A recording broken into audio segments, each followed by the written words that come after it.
dear, oh dear. Morning. A great start, isn't it? Good morning, Ron. How are you doing? Hope you had a good weekend. I'm going to say good morning. Well, Chris Rawls is the latest to arrive. He says, morning to the good and the great. Clearly means you lot, not me. Andy Darwell is here as well. Morning, morning, morning, everyone. Can't wait for Friday. Got my motorbike theory test book. Pass that and the practicals, and then I can ride bigger bikes. Well, good luck on that. Kind of envious. Kind of envious. Last time I was on a motorbike, I ended up in hospital. So not entirely envious, but that's a whole lot. Jim Turner is here. Morning, peeps. He says, Marky Mark Whiting is in the house, and Andy Darvell says, no, thank you very much, courtesy of those fine folks at Brock.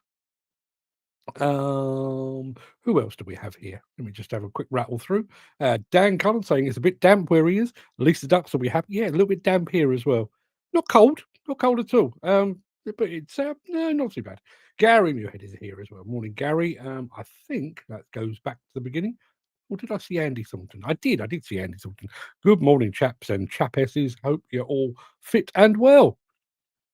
I say it every single time, but I'm going to say it again. Loads to get through today. There has been an incident in the demolition industry in Korea, which I will be getting to in just a moment. We've also got a whole bunch of other stuff to tell you as well. And say sales of my book. I'm not selling it, I'm giving it away, but they're going through the bloody roof. I can't believe how many we've shifted. It's hundreds. Oh, literally hundreds. If I'd have got rid of about 50, I'd have gone, oh, that wasn't bad. Hundreds. Who knew? Really wish I'd put it up for sale now. Andy Darwell says, oh, thank you for my parcels that I received this weekend, Mark. Thank you, no problem at all. And I think Dan got his as well. He sent me a photograph of him unwrapping his Hedromic goodies as well. Jim says, fair play, Dove. I gave two-wheeled Insanity up about 20 years ago. If I'd be dead by now. Yeah, that was me as well. Yeah, mine was, I'm sure I've told you this story before. My parents forbade me from having a motorbike. So I went and bought one on the QT, and basically parked it at my mate's house, and I used it to go to and from work, to and from college. Had a bit of a do at one point. I was going around a corner, sort of a left-hand turn, on the outside of a car, and the car, rather than going around the corner, decided to go straight on. And I was basically given the opportunity. Well, I was given the choice: hit a curb and then a shop window, or try to nip round in front of the car. I thought I'd try and nip round in front of the car. No, I didn't. I hit the side of it, went up and over, landed in a really weird way, to the point where I had a full face helmet on, and the chin bit became detached, and it was a one piece. I mean, I say it became detached. It was hanging on by the lining, but when I actually got up, it was kind of hanging. Went off to hospital. Turns out I had no broken bones. I mean, really bruised, struggling to walk and that kind of thing. And then I had to go home that night. And my dad said, why are you hobbling? Fell down the stairs, Dad. Fell down the stairs. Yeah. It took me about another 30 odd years before I told him the truth of that. He just shook his head in disappointment. Mick Norton has joined us as well. Good morning, all. From Wakefield, bathed in sunshine. Ah, yes. The sun shines upon the righteous, doesn't it? Jim Turner says, yes, it was, Gary. It took me 13 minutes to film the Caterpillar lineup, walking the roads, everything from a 1917 Holt gun tractor to a D10 and a 637K. Hang on a minute. That's in answer to something. That from Gary says, Jim, the vintage plant show at the weekend looked fantastic. Yeah, wish I could have made it. How was the weather on that, Jim? How was it? I must admit, I haven't seen the film. Been a busy old weekend trying to get these other two books done and dusted. I'll keep you posted on all that. Anyway, while all of that is going on, what say we get underway? Let me roll the intro and get this show on the road when I can find the intro.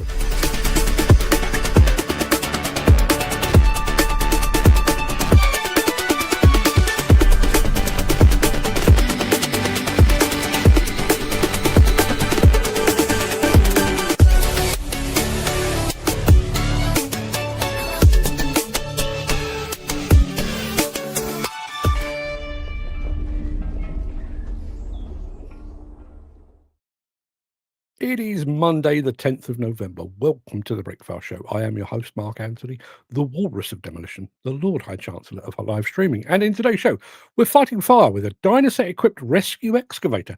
A rescue excavator. Yes, you did hear that correctly. Bobcat is back in black.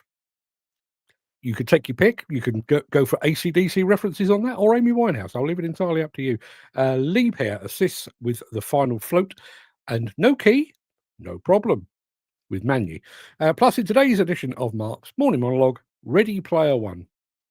I promise you it will all make sense when we get there. But first of all, let's have a smidgen of news.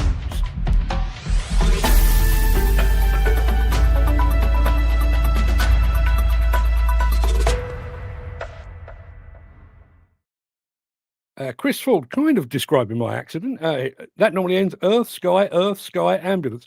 Mine was kind of Earth, Sky, ambulance. Yeah, there was a flip involved. I'm sure if somebody had filmed it, they would have made a fortune on YouTube, but this was way before YouTube. Ken Hatter is here as well, who has weather. Jim Turner says, went on Saturday and the weather was lovely. Yeah, the weather wasn't too bad. In actual fact, I went out here on Saturday in a T-shirt. Bearing in mind, we're close on the middle of November and I'm strolling around in a T-shirt. Yeah. Mostly Diggers. Garvin has just joined us over on Instagram. But before we do all of that, I do need to tell you about some news that we have, which looks like this. Let me do the proper layout on that, which looks a bit more like that. This is actually from, well, me. Cut a long story short, it comes from me. This is from demolitionnews.com this morning. At least 3 dead in Korean boiler house collapse. And they're still searching for 2 more. Very quickly, the news is this. The devastating collapse of a massive boiler tower at a decommissioned thermal power plant in Ulsan in South Korea continues to underscore the extreme risks inherent in preparing large structures for demolition. As the search for 2 missing workers entered its 5th day on Monday, that's today, our rescue teams of demolition professionals face the complex and dangerous risk of stabilising the site. Yeah, they've recovered 3 bodies and they are still looking for 2 more. Given the amount that I talk about it, given the fact that I was talking about it last week, I'm not going to draw the parallels between that and Didcot. I'll leave you to do that yourself. Does make me wonder though. This was a thermal power plant. It's not a power station in the same way as Didcot. But what is there? Was there? Could there be something in the investigation into Didcot that might have prevented that? Halfway around the world, 3 dead, 3 more dead, should I say, because we lost a couple of guys over in Ohio in a demolition, in a boiler house demolition just a few years ago as well. I'll leave you to mull that over. There was a dozer looking for a big a bit of demolition this weekend. Yeah, somebody sent it to me and said it's the Killdozer revisited. Really was. Mick says, I see construction sector now in decline for the 10th month in succession. Yeah, I mean, I know why more widely when we talk about recession. I think the nation needs to be in negative for more than 3 quarters. Well, as an industry, we are. There's no other way of putting it. We are in recession in this industry. And is anybody doing anything about it? Is anybody saying anything about it? Nope. There we are. Gary's summing it up. Maybe if we had the findings from Didcot, these guys would still be here. Yeah, possibly. Listen, it may be utterly unconnected. If you read the story over on Demolition News, there is concern about labour practices, about inexperienced workers, lowest bid, and all of the usual things that come out of the woodwork whenever there's an incident of this nature. There's people pointing fingers, trying to point blame, and it may well be there may have been a design fault. It may have been inexperienced labour. It could have been a whole bunch of things, but it could have been something that somebody could have looked at the findings from Didcot and gone, let's not do that then. And here we are. There's another 3 people dead. And just one of the things that always strikes me about this job I talk about it because you guys are all here, but there is this kind of universal language. I still haven't finished this bloody video with Kevin Suller that I shot remotely. I met him over in Kentucky, but he just a complete stranger. He was operating a Menzie muck machine while I was in Kentucky, and we got to talking. And about an hour later, we came up for air because we had, he's younger than me, roughly half my age. He works over in the States. He's in Colorado. He works up mountains. He drives one of the most complex diggers in the world. But we had that common bond, that common language of demolition and construction and machines and everything else. This is a global brotherhood. And I've said this to you before. When I was in Japan, whatever it was, 6 years ago, some of the conversations that took place between us, the Europeans, and the Japanese was done heavily through translators. None of us spoke a word of Japanese. Very few of the Japanese spoke English. But some of the presentations, you could see everybody got it, because it was pictorially or video-wise, you could see the Japanese were like, oh yeah, I get that. I'm fully on board with that. It is a universal language, and it's a universal brotherhood. So, 3 of our brothers, demolition brothers, dead in Korea, and there are very serious fears that the other 2 are perished as well. So 5. Terrible, absolutely terrible news. If you want to read the full story, you can do so over on demolitionnews.com. Should we crack on? Let's have a smidgen of Caterpillar, and then we'll crack on with a rescue excavator. Never thought I'd say those words, but a rescue excavator. Back after this.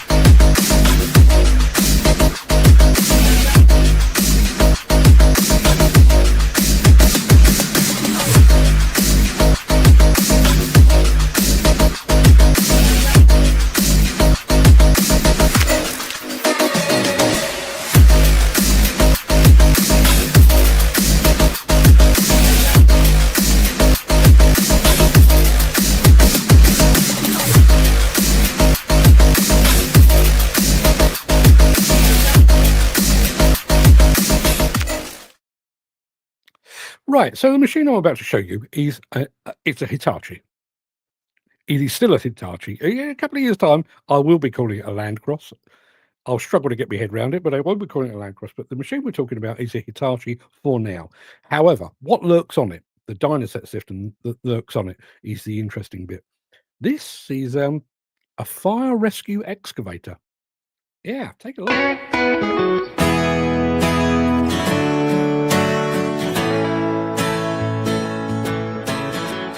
Hello, my name is Jyri Hartikainen and I work as a marketing manager in Dynaset, and behind me is a rescue excavator. We got this in Finland in one expo called Maxpo, and today we will go through all of the features and stuff what is behind this awesome machine.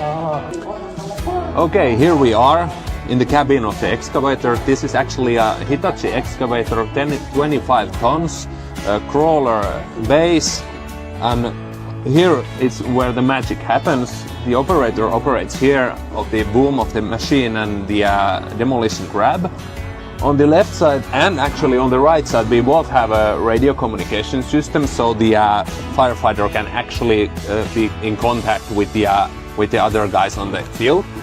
There's also breathing air for the excavator user. On the other hand, it's basically a normal excavator with some tune-ups, and let's go find out what else does this machine contain. Okay, what we do with this excavator on the rescue sites? Mainly it's used for the demolition jobs on the firefighting sites. As you guys know, it's a bit risky go to the go onto the roof of the burning buildings and such, and with this we don't have to do that anymore. So we have this basic demolition grab, which is boosted with HPW high pressure dust suppression system made by Dynaset, and these nozzles basically keeps the demolition grab safe from the fire and such. Behind the grab there is actually 2 additional nozzles over here, which are used for direct water suppression on the fire itself. These are extremely good pieces of equipment for attic and such fires, because most of the cases we want to cool down the temperature of the attic, and this is so good tool to do that. Here you can actually see the pump and the hose reel of the high pressure firefighting system. This pump operates the nozzles on the demolition crab, this one, and additionally this machine has a basic power washing pistol with a 20-meter hose reel at the back. So basically we can use this for high pressure firefighting in any cases. There's also additional nozzle for the power washing gun. And at the back you can actually see the water container of the excavator. It's 500 liters, so half cubic meter of water. And here you can actually see the pipe which is used for the water supply. So basically how this is operated means that there's almost always a hose connected to the system, and it's refilled when it's used, basically. Yeah.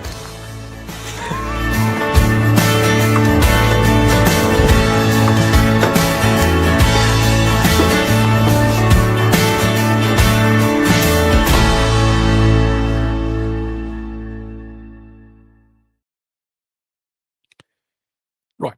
Let me deal with Andy Delville first. He says, I want to have a go on that rescue digger. Would have been great when I was in the brigade. 2 jobs in one would have been in my element.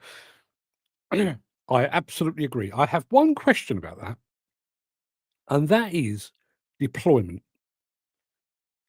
Is the notion there, and I realise this was for an exhibition, but is the notion there that you have one of those per fire brigade? Or do you have that on standby at a nearby demolition company and hope that it's ready and willing and able when the fire breaks out? It feels like a solution that is going to be really hard to deploy to me. Maybe I'm just being a cynic. However, on another subject, Andy Darville talking about the Caterpillar advert for their quick coupler system. Watching that cat advert, remember when we had to get out the cab, detach the hydraulic hoses, then hammer the pins out, then the pins back in after lining the holes up, and then refit hoses? Let me tell you a story about that. We did some work for ECY Hallmark, who were at the time, they were the UK importer for Oil Quick. We went up to a site in Manchester, and they had an excavator with an Oil Quick, and they had an excavator without an Oil Quick. And we basically set up a camera that filmed the two of them side by side, changing an attachment. In the time it took for somebody to get, as Andy describes it, get out the cab, take out the pins, realign, put the pins back in and everything else, the Oil Quick system had changed attachments not once, not twice, 6 times. There's a film still on the internet somewhere. You can find it on YouTube. It's called The Game Changer, because that is precisely what it is. Andy, you're absolutely on the money. Gary Muirhead says the same. There's a lot to be said for an SQ system. Oil Quick, yeah. Oil Quick, absolutely fantastic. Hydraulic pipework still is vulnerable in demolition fiery conditions. I must admit, I wasn't watching that close, but you're probably right. Were they not reinforced in any way? Andy Dovell says, I had Oil Quick in the KMC 400 AR on the tool, and to change the arms, absolute game changer. Yeah. Yeah, I mean, that KMC system, the folks over at KTEC are just, in terms of machine adaptability. Listen, I'm a huge fan of everything that Kikurik do. I'm a huge fan of everything that Lorini do, and all the others that are involved in that. But I think KTEC and Hitachi in partnership are taking things in a slightly different way, and I have to say, I'm there for it. Look, a good handy outfit, he says. That's Dan Cullen. Be great on a city demolition job for dust suppression. Wouldn't autonomous remote control be a safer option for rescue excavator? Good point. Yeah, it's a very good point. Andy Dowell says, fire brigades have bugger all money as it is, so it would have to come from a demolition contractor. They wouldn't be used that much, more for clearing up after fire and cooling down hotspots. Yeah. I mean, I think the term rescue excavator was probably strong in it a bit. Funnily enough, I went on a job. You just mentioned AR demolition, Andy. I went to see a job that AR were doing, a burned out factory up near sort of Leicester way, I think it was, back in the day. And it was, still smoking while they were working on it. That would have been absolutely perfect for them. But I do remember speaking to one of the guys at AR Demolition who basically said they would love to be able to do nothing but fire damaged buildings, because because of the need to get them down quickly and to make them safe and to put the fire out and everything else, you're largely left alone. It's we've got a fire. It's could you help us put it out and then make it safe? Okay, then. And then at that point, the fire brigade takes a big step back. The demolition contractor moves in. You haven't got to worry about all that planning nonsense and what have you. You just go in and get on with the job. So yeah. Chris Ford says, when I first started, there was no such thing as a quick hitch or quick couplers. It was an art in itself to change buckets or hammers. Yeah, absolutely. Yeah, absolutely it was. And every time I talk about oil quick and steel wrist and all the other couplers as well, I say the same thing every time. I think the unseen or the unspoken benefit of that is the fact that you always have, or you can always have, the right attachment.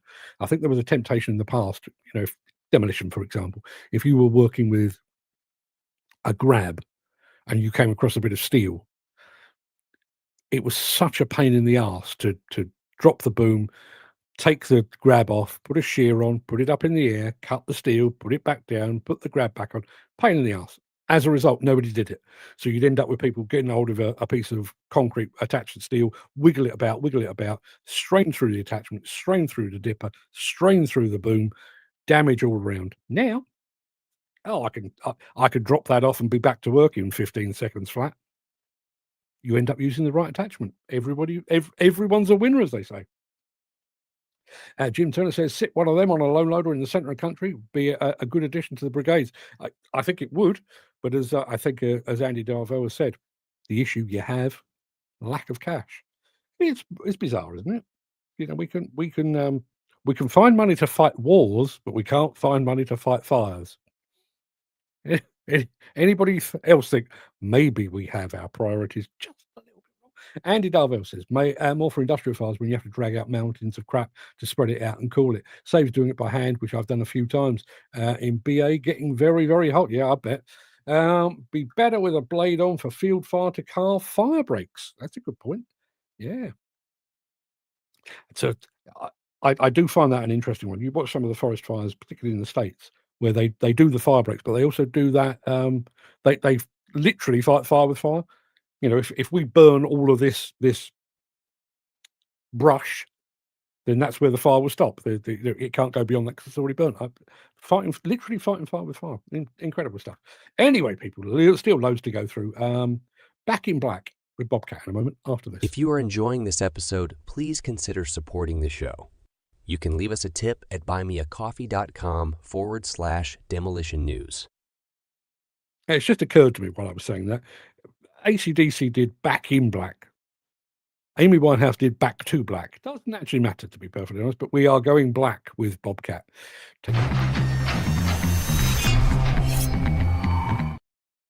That's the wrong button. This is the button. Meet the new Black Limited edition of our V-Drive Agri telehandlers, TL3870 and 4380. Strong, smart, and now dressed in all black. Because why should only tractors have all the fun, right? It lifts, it loads, it works all day, and it does it in style. Look closer. Exclusive seat cover. So comfy, you will never want to get out. A numbered plate, one of a kind, just like you. It just looks gorgeous, right? So contact your dealer quickly, because only 50 machines will be produced.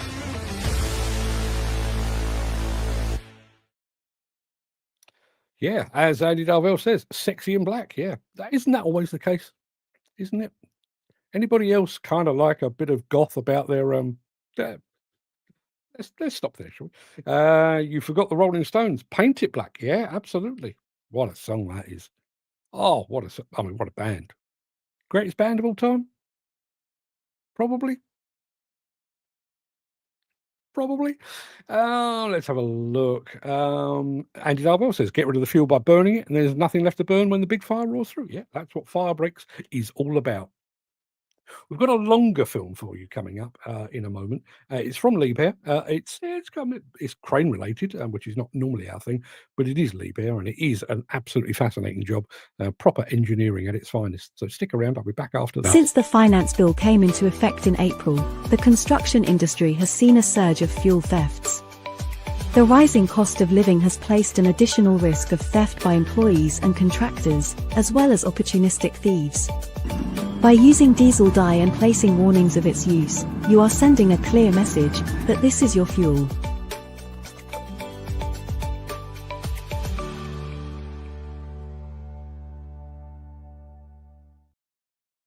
What happens when a ferry reaches the end of its practical life? You phone Liebherr and get them to give it a lift.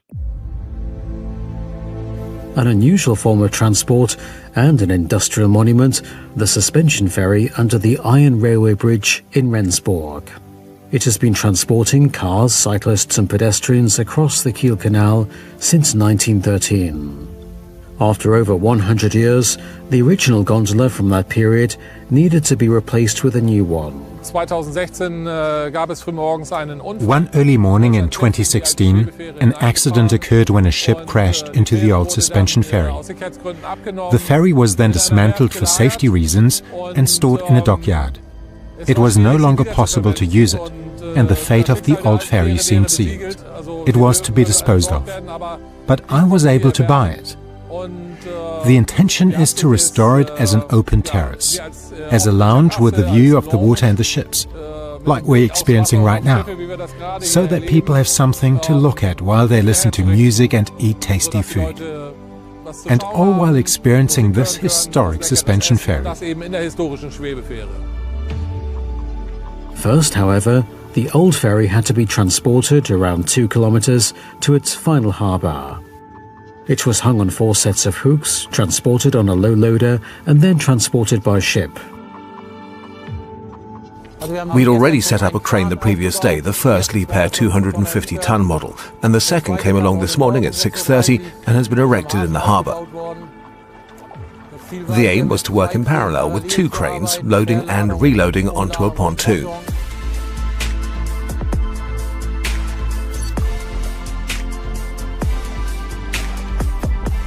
The transfer was carried out with a 6-axle semi-low loader within the shipyard premises.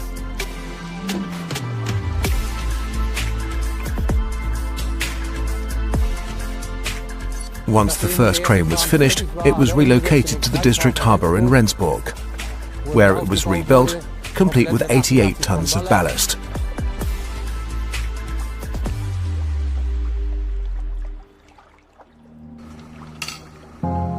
At the same time as the construction of the first LTM in Rendsburg City Harbour, the old ferry was being loaded onto a pontoon with the second 250-ton crane.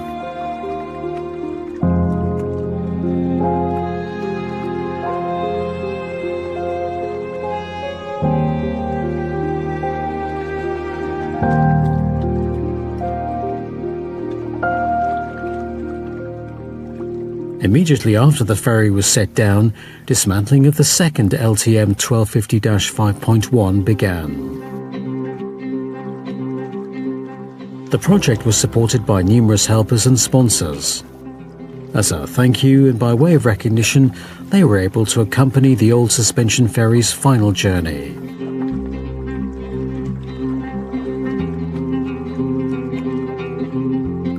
Once the convoy was set down, it was also time to move the second 250-ton crane.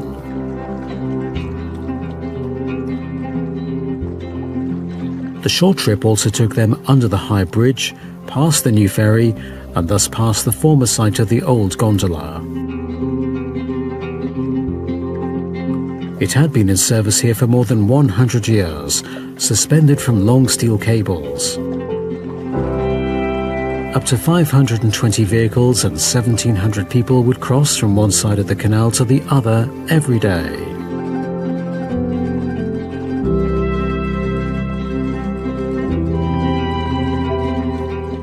The second LTM 1250-5.1 also reached the destination harbour with the arrival of the convoy. Thanks to the well-thought-out technology of the Liebherr cranes, the dismantling and setup processes were fast and smooth.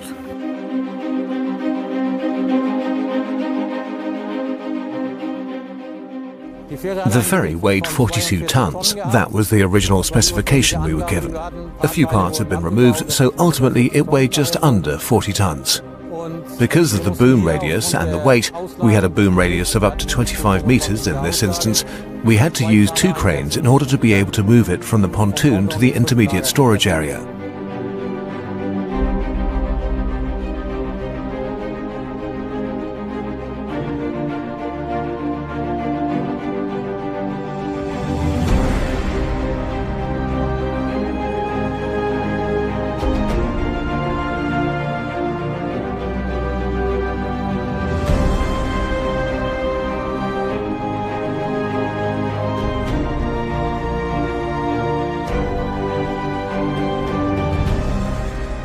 The biggest challenge today was combining so many people and so much technology at the same time so that we could stick to the schedule we'd been given.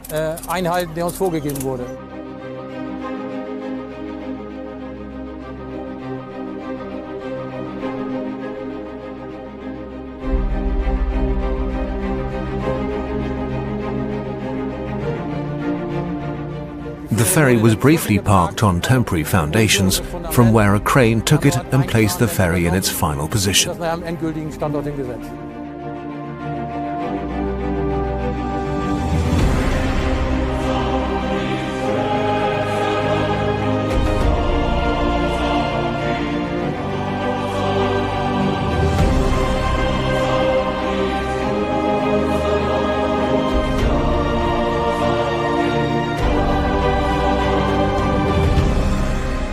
Watched by the press and numerous onlookers, the old ferry swings into its final resting place.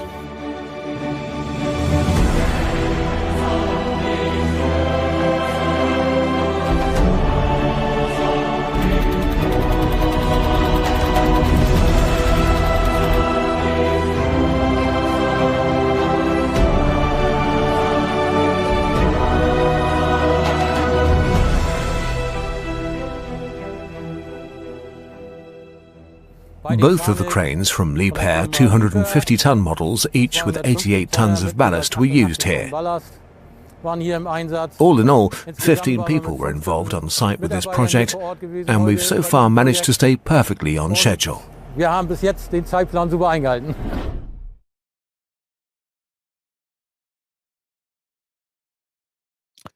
Cracking job, as you'd expect. He had this from Andy Darvell, who should know about these things because he is often a crane person. He's not purely a crane person, but he's often a crane person. He says, very cool job and excellent to see they're saving a piece of industrial history to make something new. Brilliant, as it should be, I would say. Going back to the Bobcat thing, Mick Norton, this is a real bugbear with Mick, and I do wonder, Mick, is there something we should be doing on this? He says, no inter-manufacturers jumping on the telehandler bandwagon, none of which have done anything, or done sufficient, rather, to counter lateral instability hazards. Every time I mention telehandlers, Mick says the same thing. Is there anything being done behind the scenes? Is there a discussion going on this? Is there something we should be doing? Love to hear from you on it. Jim Turner, going back to that, talking about quick hitches. No hitch for me when I first started.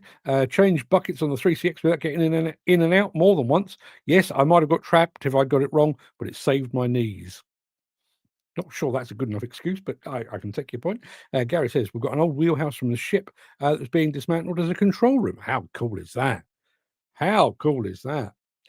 Was it the later Star Trek movies where they actually, you not the bridge, not the bridge where you've got Uhura and Mr. Sulu and Chekhov. Listen, I'm a bit of a Trekkie on the quiet, but there was another room that had a proper ship's wheel in it. Anybody remember that? On the Starship Enterprise, there was a proper ship's wheel, like a hark back to its bygone age. Yeah, wheelhouse. That's a video and a half. Yeah, Liebherr do everything well. Let's be absolutely honest about it. Liebherr do everything well. We've got one more word from my young lady, and then we're talking. We're talking telehandlers.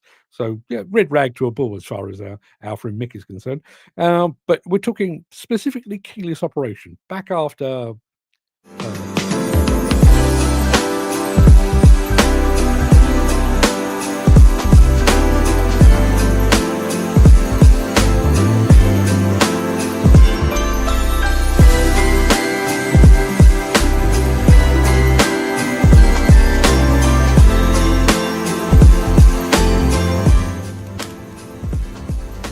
Christmas and happy holidays, everyone. Yeah, that's the merch. That's the Wreck the Halls gear.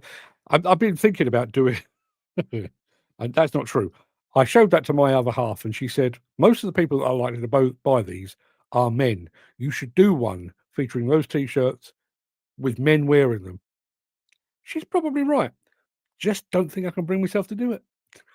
I enjoyed putting that video together. Just not sure I'd enjoy it quite so much if it was some hairy-assed geezer. Andy W says, don't know about Wreck the Halls. She could wreck my balls. See, I'm allowing that because she's not real. Because she is purely an AI. If she was a real person, I'd have edited that. I would have edited that very quickly. Gary Muirhead says, that's Christine's Christmas gift sorted. Gary, for the sake of your marriage and for the love of God, don't do that. Don't do that. You could do way better than that. But if anybody else wants one, find the link in the chat. Yes, we are talking telescopic handlers again. We're going with Magni. Now, just very quickly, there was a question over on Instagram. I think it was from Garvin, who said, do I remember this correctly, that there's some tie-up between Manitou and Bobcat? As far as I know, there isn't. But there is a tie-up between Magni and Bobcat. I think some of the Bobcat telehandlers are, you scratch away the paint, they are Magni coloured underneath. We're talking Magni, and we're talking keyless operation in quite a light-hearted way.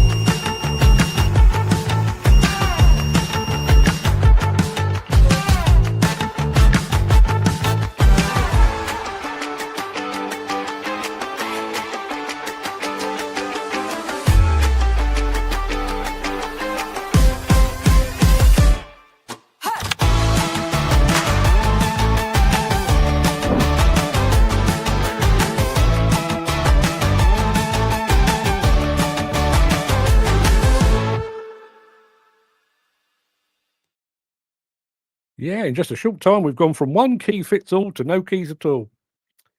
Yeah. Jim Turner says that AI bird looks very much like a 50s, 60s American actress. Can't remember her name. Interestingly, in order to do that, I'm not going to bore you with the foibles of AI, but in order to do that, I had to give the system kind of a sample image from which to work.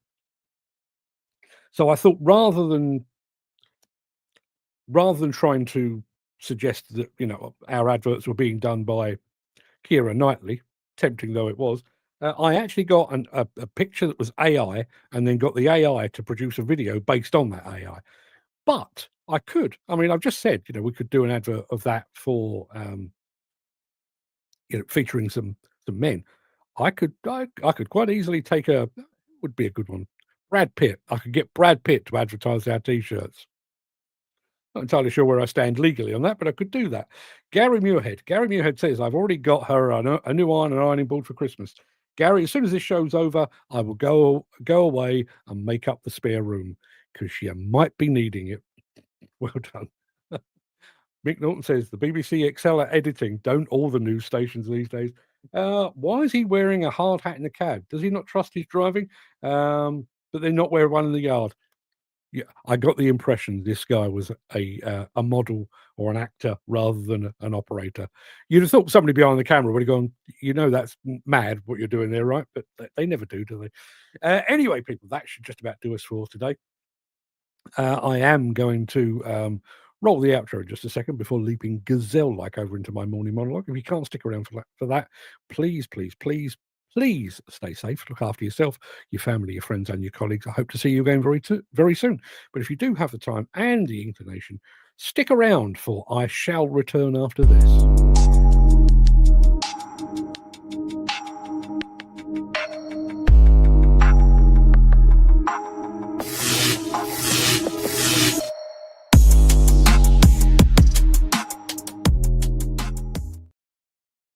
Yeah, very quickly, and I don't normally do this, but I do think it's worth highlighting this.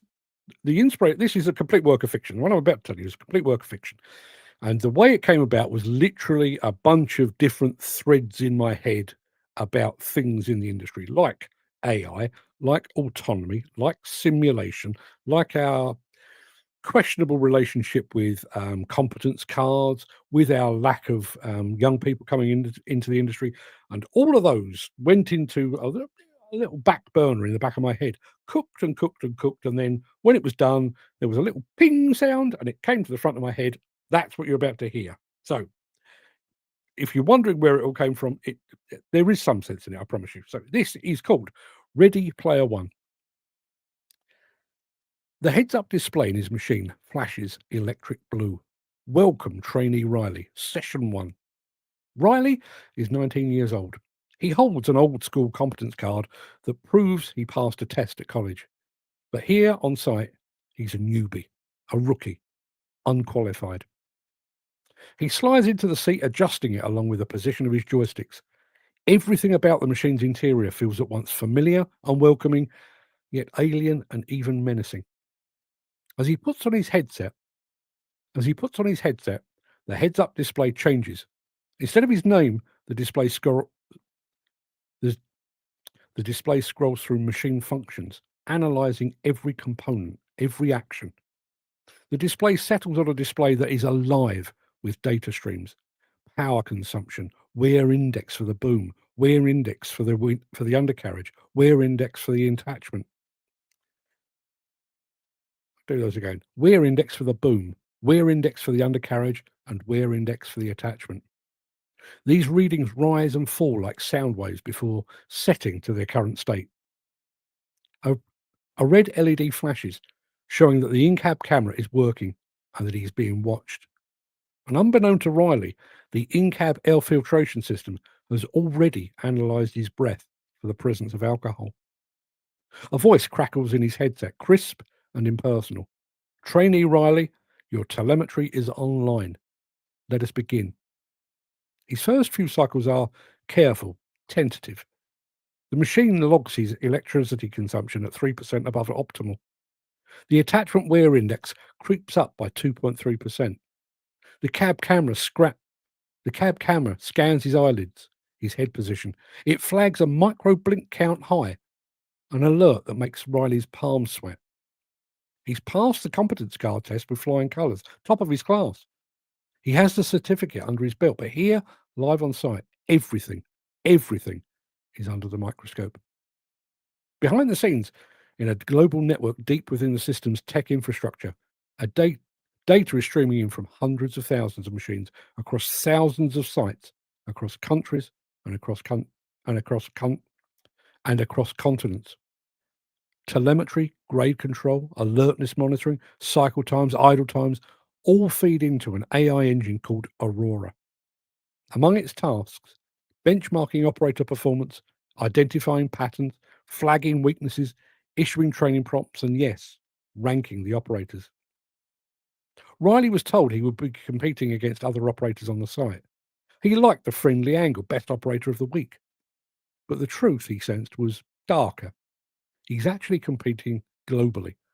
A digital leaderboard sitting in the global headquarters of Democo, the creator of the Aurora system, glows with names, countries, scores, and badges. Operators from Tokyo, Houston, Dubai. At the top, elite operators compete for the top jobs around the world. At the bottom, operators fight to retain their job and to retain their right to work. By week 2, Riley is improving. The electricity consumption display now glows a reassuring blue. The wear index hovers between green, which is good, and yellow, which is a sign something might be awry. The machine chirps. New badge, Efficiency Plus, unlocked. He feels a surge of pride, even though he's not surprised. He's begun to anticipate cycles, boom positions, attachment changes. He's heard the quiet whispers from the rest of his crew. He's one of us now. Yet inside his head, the voice of the AI also haunts him. Fatigue alert, probability 0.68, confirm readiness. One afternoon after lunch, his eyelids feel heavy. The in-cab camera spots it immediately. The seat vibrates and an alert flashes. Take a 10-minute break or enter training module now. He knows he hesitated, chasing production numbers, desperate to climb the leaderboard. But the machine locks the shear for a 2-minute mandatory pause. In those 2 minutes, he stands, stretches, and realizes that he's a long way from the college classroom. Halfway through the month, there's an incident. A section of concrete collapses more quickly than the plan predicted. An unexpected shockwave rattles the machine's sensors. Do that again. An unexpected shockwave rattles the machine's sensors. The boom jolts. The system logs a transient overangle event.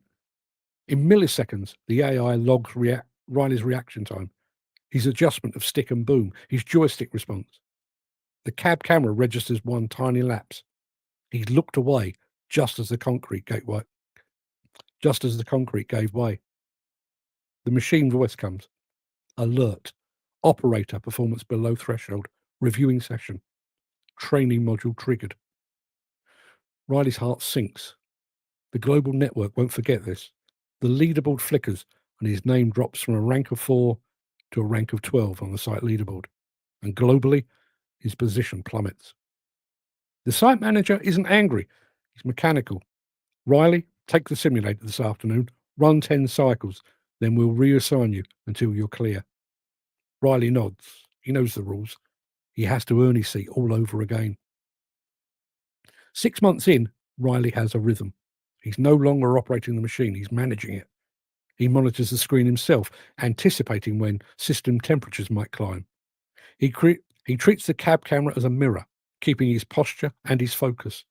At shift change, he clicks session complete, ready for benchmarking, and watches the global board refresh. His name climbs. He's unlocked another badge, Global Tier 1 Operator. He should feel proud, and in a way he is. But he's also painfully aware that the game isn't over. It's just beginning. And while he's driving the machine and the system are driving him. Apologies for all the trip-ups over my words here. Don't know what... it's Monday. What can I tell you? It's a Monday. My tongue gets bigger on a Monday. Let's have a look. I thought the AI bird looked like Michelle Keegan. Oh, that wouldn't be a bad thing, would it? That would not be a bad thing at all. I remember my Michigan 75 DS shovel loader instructor back in the 1960s solving a missing key scenario by pulling out the engine oil dipstick and shorting it across the starter motor to fire it up. Funnily enough, I mentioned my brief foray into the world of motorcycling. I bought my motorbike off a mate of mine who had lost the key, and to start it, touched 2 wires together. That was the way we did it. Yeah. Jim Turner says, yes, I can see that too. And Terry Hatcher too. Hey, listen, a cross between Terry Hatcher and Michelle Keegan would not be a bad thing. Andy Thornton, very dystopian, 1984. But I'll say the same about this as I used to say about my book, Demolition 2051. All that I've just said, that notion of in-cab monitoring, gamification, monitoring for fatigue, telematics, remote monitoring, all of that is perfectly doable right here, right now. It's now whether anybody will ever actually say what we need to do is turn that into a global leaderboard. I think I got that from the world of football. If you are a good player, you might play for your local team, or you might get sold onto a bigger team, or whatever it might be. But if you're a globally elite player, a Cristiano Ronaldo, a Lionel Messi, a David Beckham, or somebody like that, then the world effectively is your oyster. You go where the biggest pay packet and the biggest clubs are. Imagine that in the field of construction and demolition. And to a degree, it already exists. When you think about, there was I can't remember what year it was it? Doesn't matter. There was a big earthquake in New Zealand, Christchurch in New Zealand. 2018, possibly, thereabouts. And it resulted in a huge amount of demolition being required, a lot of high-ridge demolition as well. And New Zealand didn't have enough high-reach operators or enough high-reach machines. So some of the UK contractors, Coleman and Company, for example, I think, and 777 as well, sent their machines, their high-reach machines, over to New Zealand to do a stint over there. But they also took some of our operators, and they went over there, they did the job, and they came back. So you've got this global elite, the David Beckhams of the high-reach excavator world, who, we've got a major job, we'll ship them in. You think about things like, we talked about the Cabelco machine that was going to Gove in Australia, an elite job. Where do they get their operator? Was it locally? Probably not. They probably brought it in from somewhere else. So all of that makes perfect sense. The only thing that we lack at the moment is the joined up thinking. But if you think about contracts from Komatsu and LiveLink from JCB, I can't remember what the Caterpillar system's called, but I'm sure somebody will tell you. If we could tie all of those together and create this sort of global league table of the most elite operators. I know we have these competitions, the Caterpillar Global Operator Challenge and stuff like that. But if we could actually base it on real time, and at some point somebody says, okay, we need a crane operator, but this is going to be a one-off job, topping out the Burj Khalifa. We want the best crane operator in the entire world. What does the league table say? Oh, it's Andy Darvell. Andy, get yourself over to Dubai, wherever it is, Abu Dhabi. Think about that from a perspective. I'm talking top end here. If you've got the elite doing the elite jobs, maybe earning the elite money and so on down the line. The flip side of that, which I think is why this will never actually happen, is what happens if you find yourself at the bottom of the table? Do you fall off the bottom? Mick Norton says, great monologue this morning, Mark. Thank you very much indeed. He also says, how would an operator fare in a court of law if it was suggested that he contributed to an accident by refusing to acknowledge an AI technology prompt? My first answer on that would be, as it stands at the moment, I don't suppose for one moment that the law here or anywhere else in the world has moved sufficiently quickly to factor in the presence of AI. What I would say, though, is more than at any time in history, we now have, I'm going to say the word paper trail, we now have a paper trail. It's electronic, it's digital, but a paper trail. So let's go back to a crane, for example. If somebody is doing a lift and the AI or the telemetry system on board that crane says, you're overreaching, that's too heavy, stop what you're doing. And the operator thinks, no, I've flown by the seat of my pants before, I'll stick with it, and there's a crane collapse. There will be a system that basically says, he was advised, he went ahead. I think he's on a very sticky wicket at that point.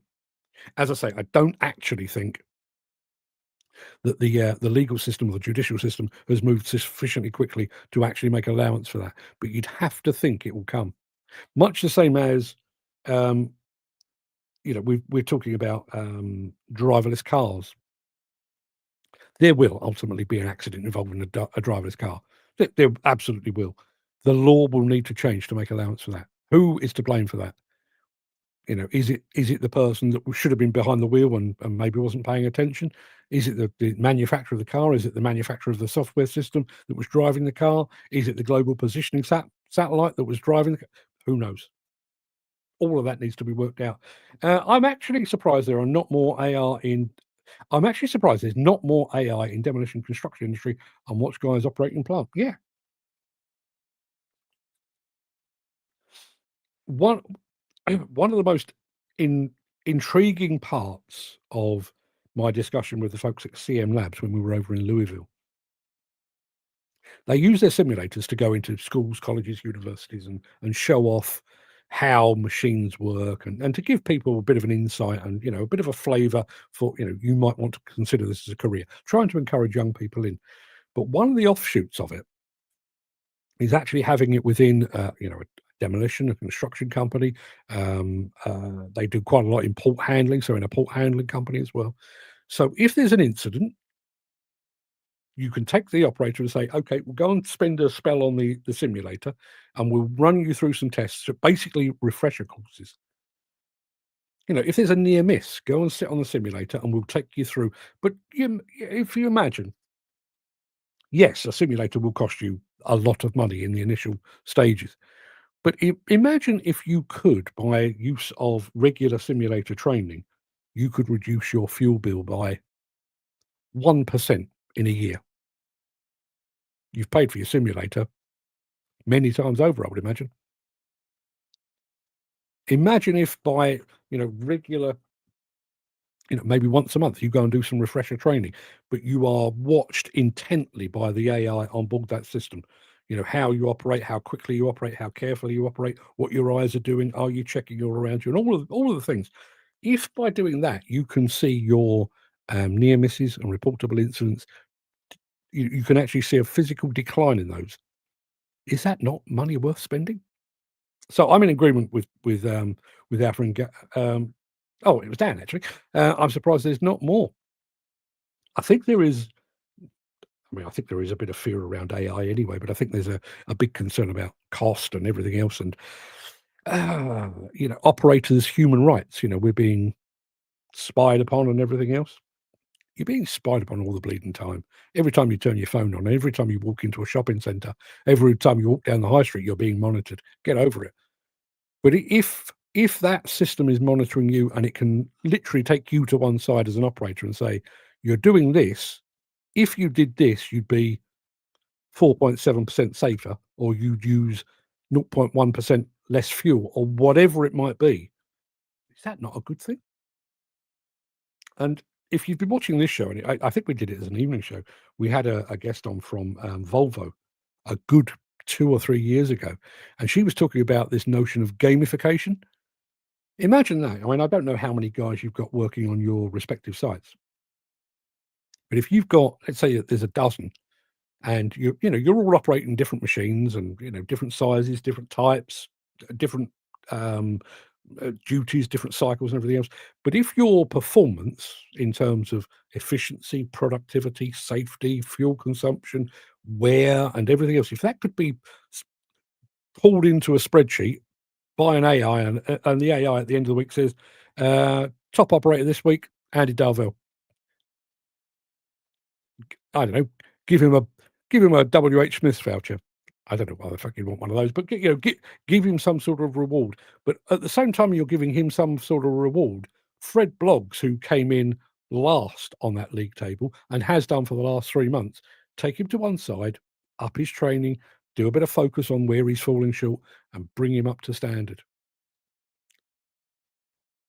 One of the things that strikes me about, and it's one of those things that I say quite a lot, and it's going to be kind of the subject of my morning monologue tomorrow. We have a weird thing about snapshots in this industry.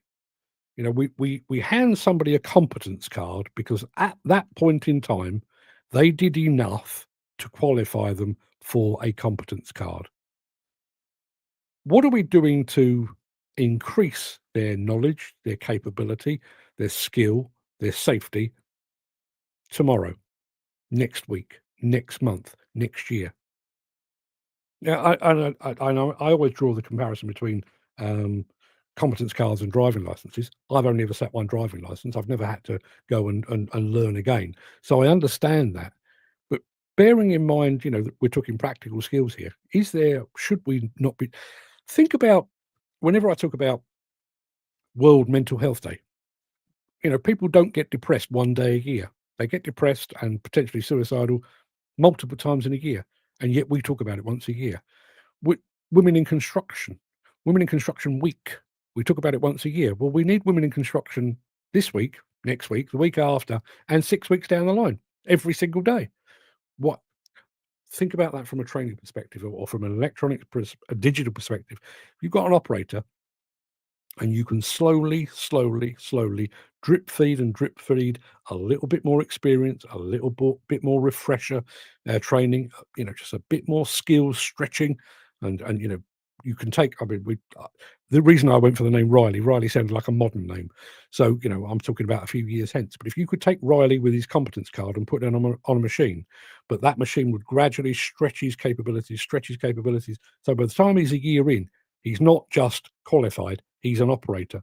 By the time he's 2 years in, he's a good operator. By the time he's 5 years in, he's a really good operator.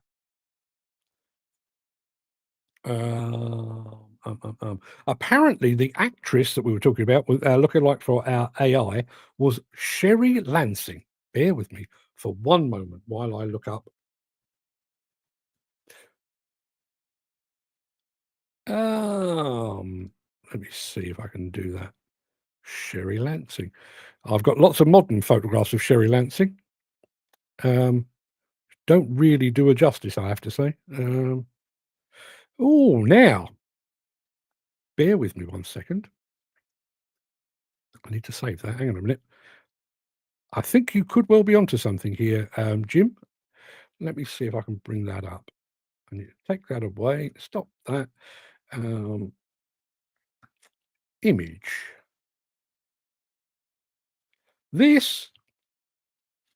That there is Sherry Lansing. And yes, I can see the similarity, Jim. I can see the similarity. How weird. I mean, listen, all AI is, or most AI tends to be modeled on something. Maybe that was what she was modeled on. But yeah, well spotted, sir. Chris Ford says, league tables. Where's that gone? League tables are like exams, only give you the best figures on the day. Day they're taken, even the best have bad days. Yeah. But imagine if you could just keep topic. And I realise that by exposure and osmosis, you are gaining skills all the time. But nobody's actually monitoring that. And I think there are people that go out of their way to be better at their job. They put the hours in. They're willing to listen to advice or suggestions or guidance or whatever it might be. I think they're willing to do that. But there are some that aren't. Who's checking that? Because if you are an operator and you are 100% committed, you've really done the homework, and you're one of those people that you live and breathe it. You're on YouTube at night. You're teaching yourself about machines of the past, machines of the future. You're watching crap like this. You're asking your fellow operators how to do stuff. You're constantly seeking new knowledge. But your card doesn't change. In all likelihood, your pay packet doesn't change. Now compare that to somebody who basically doesn't do shit. They arrive when they feel like it. They do as little as possible, badly, but they've still got the same competence card as you. And in all likelihood, they've got the same wage packet as you. That doesn't feel right, does it? Shit, Mark, you're onto something. What about Demolition? Yeah, Demolition could be upgraded. I haven't used it for a while. But yeah, could be done. Could be done. Funnily enough, it was a weirdly off-putting thing, and it wasn't the thing I found off-putting that I would have expected. This is how meta it's getting. I watched a video explaining how an AI system worked, and the guy doing the explanation was the AI avatar of a person. In other words, he couldn't be bothered, didn't have the time to sit down and record a video explaining how this AI worked. So he used an AI avatar. He basically created a film but it looked just like him. It sounded like him. The only thing that was wrong with it was it really didn't do well with punctuation.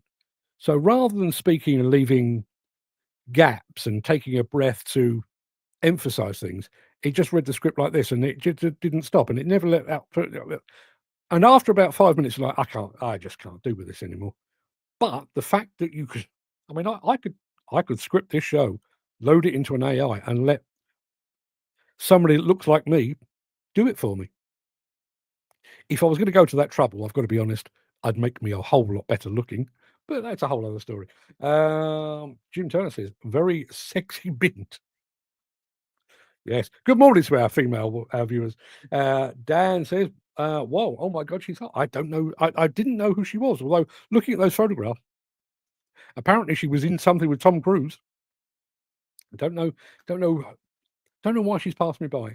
Andy Thornton says, there are simulators for diggers, etc. All it requires is availability in a league table. As you say, it all exists, just requires a desire to do it and acceptance by the industry. Yeah. And, setting aside all the dystopian part and the Big Brother and everything else, is that not better for the industry?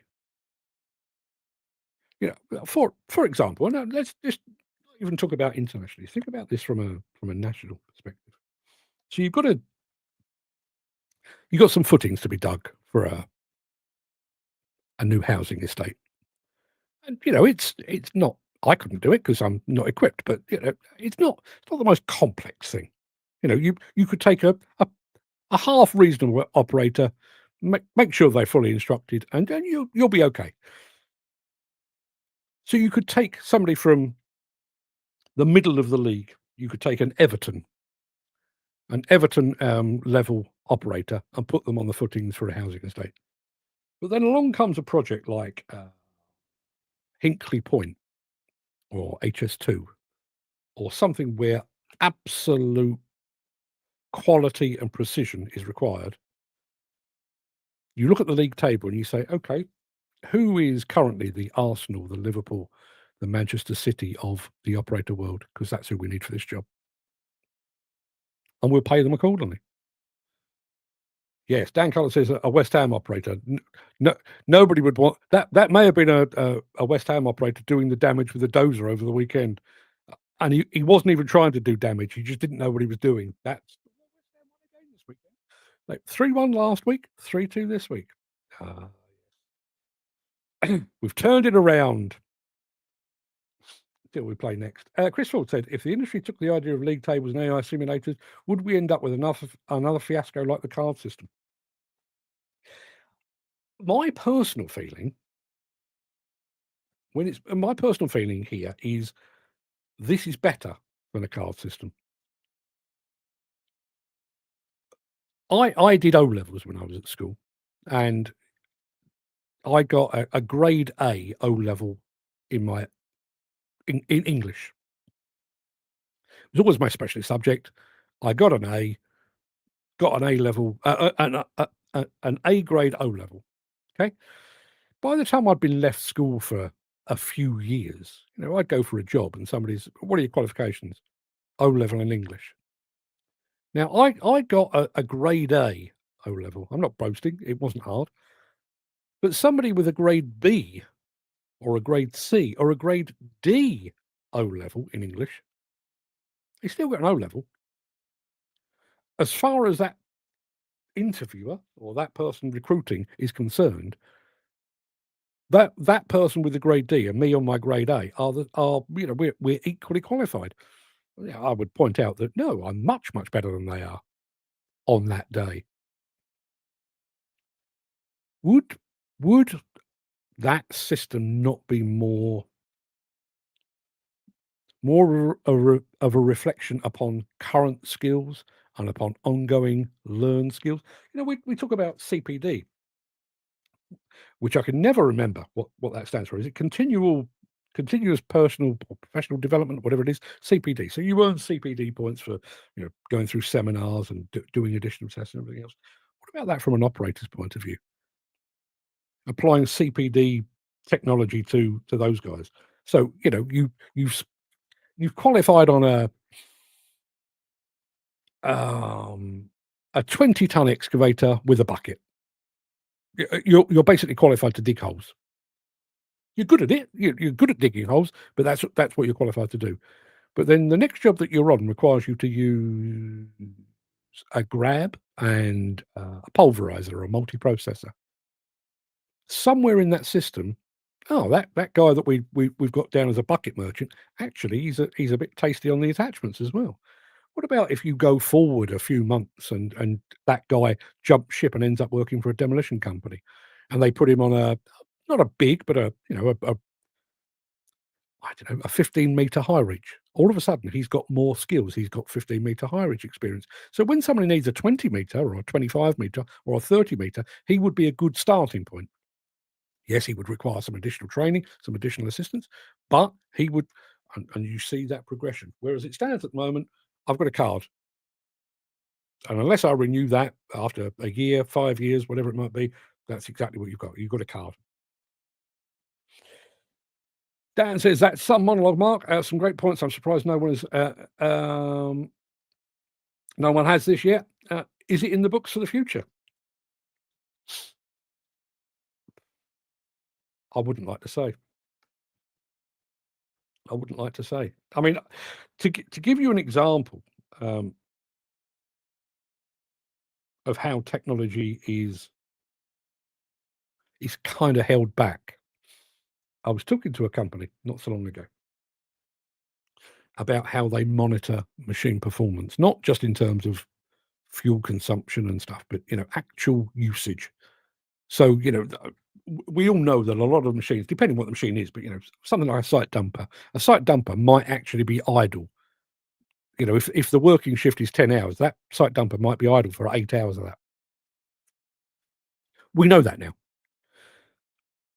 Would it not be marvelous if a major plant hirer, like a Sunbelt or a Flannery's or a Lynch or somebody like that, came along and said, actually, we're going to turn the whole plant hire notion on its head. Henceforth, your hire rate, your per hour hire rate is going up exponentially. But you will only be charged for the hours that machine actually works. So you might have it on site for 8 hours, but you only use it for 2. You pay for 2. You pay through the nose for those 2, but it's still less than you're paying for a whole day, if you see what I mean. That technology exists right now. That's perfectly doable. Somebody could switch on that system this afternoon and make that happen. Who is going to make the jump? Because you would think, bearing in mind, machine depreciation, wear and tear, which I'm sure plant hirers understand, to the most finite degree. On the one hand, you could look at that and say, actually, we could steal a march over the rest of the industry. We would have this deluge of people wanting to work with us because they're only paying for what they're using. But on the flip side, we can't charge for wear and tear. We can't charge for, abuse and everything else. So what is actually better potentially for the hirer, they don't want to do it. Think about it also in terms of one of the things that we touch on this show on a regular basis, this notion of not building machines that are not actually required. So as it stands at the moment, a plant hirer might take on a site dumper. Let's say they've got a 5-ton site dumper, and on paper it's going to be good. Their policy says that after 3 years they will chop in that site dumper and get a replacement for it. Well, that's based on it being used 5, 6, 7, 8 hours a day for 1,500 hours a year or whatever it might be. What if that machine is actually only being used for 500 hours a year? Hang on to it. You've got the evidence. Don't buy another dumper. Rather than a 3-year replacement policy, you're now on a 6-year replacement policy. And that machine is absolutely fine.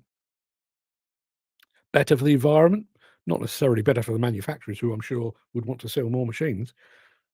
Which kind of makes me wonder, is all this telematic and machine monitoring, is that actually doing themselves out of business possibly? There's a topic for discussion at some point. A lot of firms don't bother to ask if you can use multiple machines. One of my gaffers hired a dozer, used it for a few weeks. On the day it was off-hired, I found out I could have driven it for him. Yeah.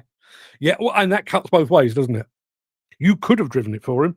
How often do you hand the keys of a machine to somebody? He drives an excavator. I'm sure he can figure out a wheel loader. How hard could it be? Yeah. No, I think I've done that. I think that's it. I think we're done. That's kind of a look into the future. Tomorrow I'm going to be looking at something kind of going back the other way. I'll bore you with it when we get there. But I've got to cut today's show a bit short because I've got places to be. So I'm going to love you and leave you, people. Thank you very much indeed for all your input. If anybody ever sees a global league table of equipment operators, you'll know where you heard it first. Nobody will pay me for it, obviously, because that's not the way it works. But that's what we're here for. I'll be back tomorrow for yet more of the same. Hang on a minute, very quickly. Jim Turner. I'm glad you did this, Jim, because there's something else I want to pick up on. The reason he twigged I could drive it was when I questioned why he didn't put the blade in float, knock the tops off. He didn't know what the blade float was. Now, there is an issue with this broadcasting system. By and large, it's remarkably good. I mean, bearing in mind we're 1,034 shows in. We've done 5.5 years. It's only let us down 2 or 3 times. The one issue that we have is there is a slight lag. When I come online, there's a bit of a lag of maybe 10 or 15 seconds before you lot see it. And then when I quit the show, there's the same 10 to 15 second lag. I'm gone, but you're still talking. Thursday last week, Jim Turner, with the aid of some predictive text, said that he knew somebody back in the day called Mucky Two Toes. Never got to the bottom of it because I pressed the end button and he then put in 2 other comments. Turns out it wasn't Mucky Two Toes, it was Mickey Two Toes. And the bit that stuck with me, and I've got to share this, the final comment that came through, I'd already gone, the show was over, but it came through, and Jim said this guy had lost some toes. We called him Mickey Two Toes, and apparently his foot looked like a croissant. His foot looked like a croissant. Yeah. That's a thing that happened. Andy Thornton says, will they do it with the YouTube presenters? Let's hope not. Let's hope not. No, we don't want those ranked. I mean, I'll be absolutely honest with you. I kind of know my place in that world anyway, to be perfectly honest. So, yeah, anyway, people, go have a fantastic day, would you? But remember, Big Brother may or may not be watching. I'll be back here tomorrow for yet more of the same. Till then, everybody, look after yourselves. See you soon.